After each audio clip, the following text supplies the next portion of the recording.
क्या पूछा है एग्जामिनर ने, पहले वो पूछ देखते हैं। Calculate gross total income for the assessment year 23-24। और क्या है वो, दैट इज ROR, RNOR और NRI। तो बच्चों बताओ, ये जो क्वेश्चन नंबर जो 2 का ए पार्ट है वो कौन से चैप्टर से बिलोंग करता है? तो इसका आंसर क्या होगा, scope of total income, that is residential status and scope of total income से ये क्वेश्चन बिलोंग करता है। तो बच्चों अब हम सॉल्व करने जा रहे हैं हमारा सेक्शन बी का पार्ट। जैसे मैंने कहा था कि सीए में इंटर लेवल का जो टैक्स का जो पेपर है वो 2 पार्ट में डिवाइड है, सेक्शन ए और सेक्शन बी। सेक्शन ए पूरा एमसीक्यू है 23 मार्क के लिए और 15 क्वेश्चन आएंगे, ईच क्वेश्चन 2 मार्क। और जो सेक्शन बी है, ठीक है, वो पूरा प्रैक्टिकल पार्ट है।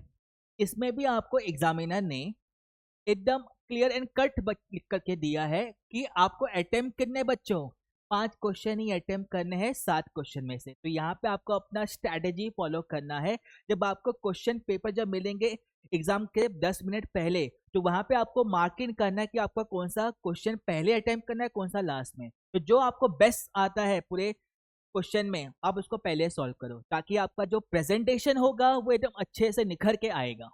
ठीक है, तो क्वेश्चन नंबर 2 हम सॉल्व करेंगे। अगेन जैसे मैंने कहा था, आपको क्या करना है, आइडेंटिफाई करना है कि ये क्वेश्चन कौन से चैप्टर से बिलोंग करता है। ठीक है, तो question number 2, Savitri, age 48 years, has following income for the previous year 22-23। ठीक है, अब यहाँ आपको बहुत सारे इंफॉर्मेशन दे दिए हैं। ठीक है, अपने को क्या पूछा है एग्जामिनर ने, पहले वो पूछ देखते हैं। Calculate gross total income for the assessment year 23-24। और क्या है वो, दैट इज ROR, RNOR और NRI। तो बच्चों बताओ, ये जो क्वेश्चन नंबर जो 2 का ए पार्ट है वो कौन से चैप्टर से बिलोंग करता है? तो इसका आंसर क्या होगा, scope of total income, that is residential status and scope of total income से ये क्वेश्चन बिलोंग करता है। ठीक है, अब याद रखना जब भी स्कोप ऑफ टोटल इनकम का क्वेश्चन आएगा, ठीक है, आपको बस 5 पॉइंट जो मैं अभी बोलने वाला हूँ बस उतना ही ध्यान में रखना है और पूरा क्वेश्चन आपका ऐसे ही ऑटोमेटिकली सॉल्व हो जाएगा। बस वो 5 पॉइंट आपको ध्यान में रखना है और समझ के लेना है। ठीक है, सो पहला क्वेश्चन, अगर आपको इनकम कहाँ पे रिसीव हुआ, इंडिया में, और इंडिया के कोई भी राज्य में रिसीव हुआ, तीनों को टैक्सेबल होगा। तीनों मतलब ROR, RNOR और NRI। अगेन अगेन अगेन मैंने क्या कहा बच्चों, अगर इनकम आपने कहाँ पे रिसीव किया, इंडिया में, और इंडिया के कोई भी स्टेट में रिसीव किया, तीनों को टैक्सेबल होगा। ये था मेरा पहला पॉइंट। सेकेंड पॉइंट क्या लिखा है कि इनकम आपने कहाँ पे रिसीव किया या कहाँ पे जनरेट हो रहा है, ठीक है, इंडिया में, बट आपने उसको रिसीव कहाँ पे किया, इंडिया के बाहर। अगेन इनकम कहाँ से जनरेट हो रहा है या कहाँ से एराइज हो रहा है, इंडिया से, बट उसको आपने रिसीव कहाँ पे कर रहे हो, इंडिया के बाहर, तो भी तीनों को टैक्सेबल होगा। थर्ड पॉइंट, इनकम कहाँ से आ रहा है, आउटसाइड इंडिया, बट इनकम कहाँ से आ रहा है, आउटसाइड इंडिया, बट उसका जो सेटअप है, उसका जो मैनेजमेंट है वो कहाँ पे है, इंडिया में है। तो in that case you are suppose to tax only 2%, that is ROR and RNOR। NRI को टैक्सेबल नहीं होगा।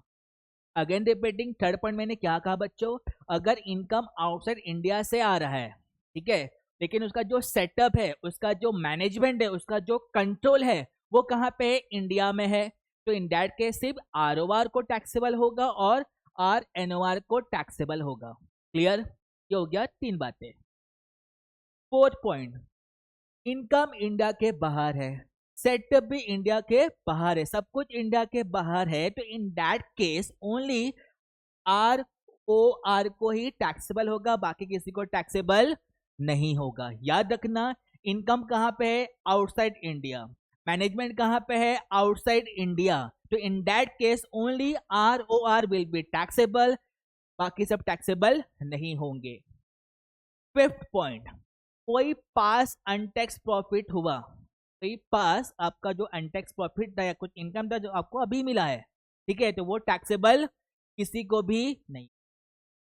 ठीक है। अब बोलोगे सर जब टैक्सेबल नहीं होगा तो हमें कुछ लिखना है कि यस आपको लिखना तो पड़ेगा, बट वहां पे आप क्या करोगे, कॉलम में डैश डैश डैश, या आप सिंपली लिख सकते हो नील नील। क्लियर है ये? तो बस ये 5 बातें आपको ध्यान में रखनी है जब आप स्कोप ऑफ टोटल इनकम का चैप्टर सॉल्व करोगे या क्वेश्चन सॉल्व करोगे, ठीक है। और वही पैटर्न हम यहाँ पे भी फॉलो करेंगे। इसके अलावा जो मुझे कहना था आप सभी लोगों से, ठीक है, कि जब आप डायरेक्ट टैक्स का पेपर सॉल्व करोगे आपको एक प्रेजेंटेशन देना होता है ताकि एग्जामिनर खुश हो जाए कि भैया बच्चे को पता है कि प्रेजेंटेशन कैसा देना होता है, ठीक है। तो इन दैट केस अगर डायरेक्ट टैक्स का पेपर आया तो आपको आंसर प्रेजेंट कैसे करना है, सेक्शन बी वाले पार्ट, ठीक है। ये सिर्फ डायरेक्ट टैक्स के लिए एप्लीकेबल है, इनडायरेक्ट टैक्स के लिए एप्लीकेबल नहीं है। क्लियर ये बच्चों ये वाला पार्ट?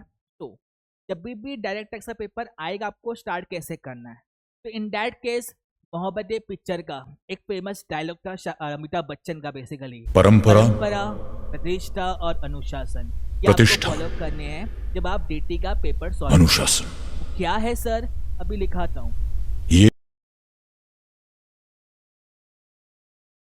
तो इन दैट केस आपको स्टार्ट ऐसे करना है, नेम ऑफ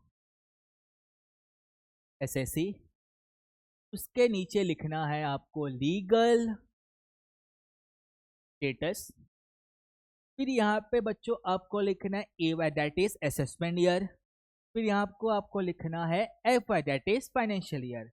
तो इसी तरीके से आपको पैटर्न फॉलो करना है और यही परंपरा अपने को फॉलो करना, ठीक है। सो ये रहा हमारा क्वेश्चन नंबर 2। क्या लिखा है बच्चों, सावित्री। तो बच्चों सावित्री कौन है यहाँ पे, नेम ऑफ एसएससी, तो हमें यहाँ पे लिखना है सावित्री, ठीक है। अब सर लीगल स्टेटस पे क्या आएगा, तो बच्चों अगर आपको बेसिक कॉन्सेप्ट पता होगा तो बेसिक कॉन्सेप्ट पे एक कॉन्सेप्ट था हमारा पर्सन, सेक्शन 2 सब सेक्शन 31, याद आया कि पर्सन के डेफिनेशन में as per the income tax law कौन से वो 7 लोग आते हैं। पहला individual, second HUF, third firm, fourth company, fifth local authority, six body of individual और लास्ट में आपका आता है एंड 7 आर्टिफिशियल जुडिशियल पर्सन। तो आपको वही क्या बोलते हैं क्लासिफाई करना है कि जो सावित्री है वो कौन से कैटेगरी में आती है। तो आंसर क्या होगा, सिंपल इंडिविजुअल,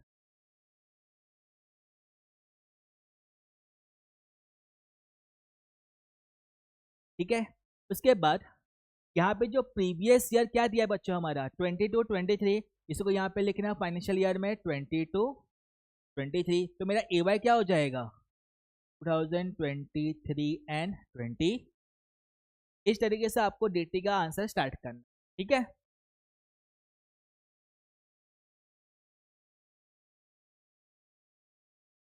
फिर बच्चों आपको तो फॉर्मेट तो पता ही होगा, फिर यहाँ पे आपको लिखना है कंप्यूटेशन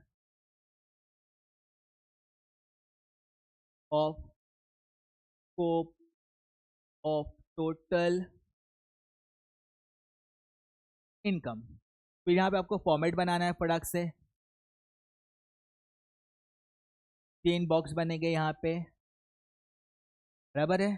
फिर हमारा फॉर्मेट रेडी हो गया। फिर हमें यहाँ पे कुछ लिखना है, क्या लिखेंगे यहाँ पे, पर्टिकुलर्स, यहाँ पे आर ओ आर, यहाँ पे लिखेंगे आर एन ओ आर और यहाँ पे लिखेंगे एन आर आई। तो कुछ इस तरीके से अपने को आंसर प्रेजेंट करना है, ठीक है। अब पहला जो ट्रांजेक्शन दिया है स्कोप को लेके, पहले उसको पढ़ते फिर उसको सॉल्व करेंगे। तो क्या लिखा है बच्चों यहाँ पे, rent from property out let out in London credit to bank account in Singapore, ठीक है। तो यहाँ पे कोई रेंट है, ठीक है, जो लेट आउट किया है बच्चों, ठीक है। कहाँ का रेंट है वो, बेसिकली लंदन का, ठीक है। और जो पैसा मुझे कहाँ पे मिला, सिंगापुर में, तो मतलब इनकम कहाँ पे, इंडिया के बाहर है। क्रेडिट कहाँ पे हो रहा है, इंडिया के बाहर है, तो सब कुछ इंडिया के बाहर है। तो मैंने क्या कहा था, अगर सब कुछ इंडिया के बाहर होगा तो सिर्फ आर ओ आर को टैक्सेबल होगा, बाकी किसी को टैक्सेबल नहीं होगा। तो बस जो ये जो ट्रांसेक्शन बच्चों लिखा है ना, यहाँ वाला पार्ट, फर्स्ट वाला पार्ट, इसी को सिर्फ हमें यहाँ पे लिख देना है। और बस जो अमाउंट दिया यहाँ पे 3 लाख, इसको बस यहाँ पे लिख देना आर ओ आर के यहाँ पे, और बाकी के यहाँ पे क्या करेंगे, dash. Clear? Second, salary income in Singapore, ठीक है, इनकम कहां से आ रहा है, सिंगापुर का मतलब आउटसाइड इंडिया। बट क्रेडिट कौन से बैंक अकाउंट में हुआ है, चेन्नई में, ठीक है, विच इज इन इंडिया। और मैंने कहा था कि इनकम कहां से आ रहा है, आउटसाइड इंडिया से, बट मिल कहां पे रहा है, इंडिया में, तो इन दैट केस क्या होगा, तीनों को टैक्सेबल होगा। तीनों मतलब हमारे कौन है, ये जो मानपुरुष है, तो ऑफिस जो यहाँ पे ट्रांसेक्शन लिखा है आपको बस वही एग्जैक्टली यहाँ पे लिखना है, और क्या करना है, यहाँ पे अमाउंट लिख देना है, 7 लाख, 7 लाख और 7 lakh. Clear. Next, bank interest in respect of fix deposit with SBI Chennai. Income कहाँ से है, इंडिया से, रिसीव कहाँ पे हो रहा है, इंडिया में, तो सिंपल सी बात है, मैंने क्या कहा था, सब कुछ इंडिया में है तो तीनों को टैक्सेबल। तो अगेन जो यहाँ पे ट्रांसेक्शन दिए हैं आपको एग्जैक्टली वो यहीं पे लिखना है, और अगेन अमाउंट 1,30,000, 1,20,000 और 1,20,000। ठीक है बच्चों। Next, dividend from Indian company, dividend from Indian company credit to bank account in India. तो अगेन कंपनी कहाँ की है, इंडिया की है, पैसे कहाँ पे रिसीव हो रहे, इंडिया में हो रहे, सब कुछ इंडिया में है, तो अगेन तीनों को टैक्सेबल होगा, तो अगेन यहाँ पे लिखो। अगेन जो वहाँ पे जो ट्रांसेक्शन था दैट इज ये वाला पार्ट आपको एग्जैक्टली यहाँ पे लिखना है, और जो अमाउंट दिया है 70,000 वो भी आपको यहीं पे लिख देना है, 70,000, 70,000 और 70,000। ठीक है बच्चों। नेक्स्ट, नेक्स्ट क्या लिखा है, interest on deposit with Indian company. Again interest on deposit with Indian company credit to bank account outside India. तो अगेन कंपनी कहाँ की है बच्चों, इंडिया की है ना, भले इनकम कहाँ पे रिसीव हो रहा है, आउट ऑफ इंडिया, तो भी मैंने कहा था तीनों को टैक्सेबल होगा। तो अगेन जो यहाँ पे ट्रांसेक्शन दिए हैं आपको एग्जैक्टली वो यहाँ पे लिखना है, ठीक है, और जो अमाउंट है आपको बस अमाउंट अगेन 30,000, 30,000 और 30,000। Clear. Next, fifth one, royalty income from United State credit to bank account in Singapore. Income कहाँ पे, इंडिया के बाहर है, क्रेडिट कहाँ पे हो रहा है, इंडिया के बाहर है, मतलब सब कुछ इंडिया के बाहर है, तो इन दैट केस सिर्फ आर ओ आर को टैक्सेबल होता है। तो अगेन जो यहाँ पे ट्रांसेक्शन दिए हैं वही आपको यहाँ पे भी लिखना है, और बस आपको आर ओ आर के यहाँ पे अमाउंट ये लिख देना है, कितना यहाँ पे बच्चों, 5 लाख, और यहाँ पे क्या करेंगे, डैश। ठीक है। अब बोलोगे सर क्या हमारा सॉल्व यहीं पे हो गया, नहीं, अभी अपन को टोटलिंग भी करना है। आपने बस इतना पोस्टिंग कर दिया बच्चों, और ये कितने मार्क के लिए आया है, बेसिकली ये 7 मार्क के लिए आया है ना, तो 7 मार्क्स में से आपको सिर्फ 5 मार्क्स मिलेंगे, 2 मार्क्स कहाँ पे कट जाएंगे अगर आपने उसको टोटल अच्छे से नहीं किया। ठीक है। कुछ बच्चे क्या करते थे, एक्साइटेड में टोटल भी रॉन्ग कर देते हैं, तो आपको ये भी ध्यान में रखना है। ठीक है, तो हम लेकिन ध्यान में रखेंगे और टोटल अच्छे से करेंगे यहाँ पे। वो कैलकुलेटर यूज करते हैं, और जब कैलकुलेटर यूज करो कि बच्चों ध्यान रखना अच्छा कैलकुलेटर लेके जाना, ये नहीं कि कोई 2 साल पुराना लेके जा रहे हो कैलकुलेटर और वहीं पे वही मोए हो जाए अपना। ठीक है। तो 3 लाख, 7 लाख, 1,20,000, 70,000, 30,000 और 5 लाख। बच्चों कितना हो गया ये, 17,20,000। ठीक है। अभी चेक करते हैं आर एन ओ आर का, तो again R O N R का 7 लाख, 1,20,000, 70,000 और 30,000, ये कितना हो गया, 9,20,000। अभी third, again 7 lakh plus 1,20,000 plus 70 plus तो सेम ही है, अगेन 9,20,000। ये होने के बाद आपको यहाँ पे लिखना है टोटल इनकम, और पेंसिल से आपको इसको क्या करना है, सर्कल कर सकते हो या ऐसा अंडरलाइन भी कर सकते हो। तो इट्स शो कि आपका ये जो आंसर है वो कुछ इस तरीके से अच्छा प्रेजेंटेबल दिखेगा। ठीक है, तो इसी के साथ हमने बच्चों क्वेश्चन नंबर 2 का ए पार्ट सॉल्व किया, that is scope of total income का। तो अगेन रिपीटिंग, जब भी ये चैप्टर से क्वेश्चन आएंगे आपको बस 5 पॉइंट ध्यान में रखने, जो मैं अभी रिपीट कर रहा हूँ। ठीक है, पहला पॉइंट, इनकम कहाँ से हो रहा है? इंडिया से हो रहा है। कहाँ पे रिसीव किया? इंडिया में रिसीव किया, तो तीनों को टैक्सेबल। तीनों मतलब क्या? ROR, RNOR और NRI। सेकेंड पॉइंट, इनकम कहाँ पे रिसीव हुआ? इंडिया में, बट सॉरी, इनकम कहाँ से अराइज हुआ? इंडिया में, बट रिसीव कहाँ पे हो रहा है? आउटसाइड इंडिया, तो भी तीनों को टैक्सेबल होगा। थर्ड पॉइंट, सब कुछ बाहर है, इनकम भी इंडिया के बाहर, सेटअप भी इंडिया के बाहर, तो इन दैट केस फिर ROR को टैक्सेबल होगा। फोर्थ पॉइंट, इनकम कहाँ से आ रहा है? आउटसाइड इंडिया से आ रहा है, बट उसका जो सेटअप है, उसका जो मैनेजमेंट है, ठीक है, उसका जो कंट्रोलिंग पावर है वो कहाँ पे है? इंडिया में है, तो इन दैट केस सिर्फ ROR को टैक्सेबल होगा और RNOR को टैक्सेबल होगा। एंड फिफ्थ एंड लास्ट, कोई पास अनटैक्स कुछ हुआ तो वो भी सिर्फ टैक्सेबल किसी को नहीं होगा, बट आपको वो ट्रांजेक्शन तो यहाँ पे लिखने हैं, बट क्या करोगे यहाँ पे? Dash dash dash. अब बोलोगे सर हमने गलती से ये डैश करना भूल गए या नील लिखना भूल गए, तो मार्क्स कटेंगे क्या? यस, मार्क्स तो कटेंगे ही कटेंगे।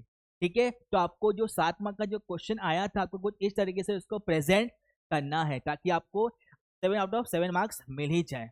ठीक है, और एग्जामिनर को इनमें से आपको लेस करने का चांस ना मिले। ठीक है बच्चों,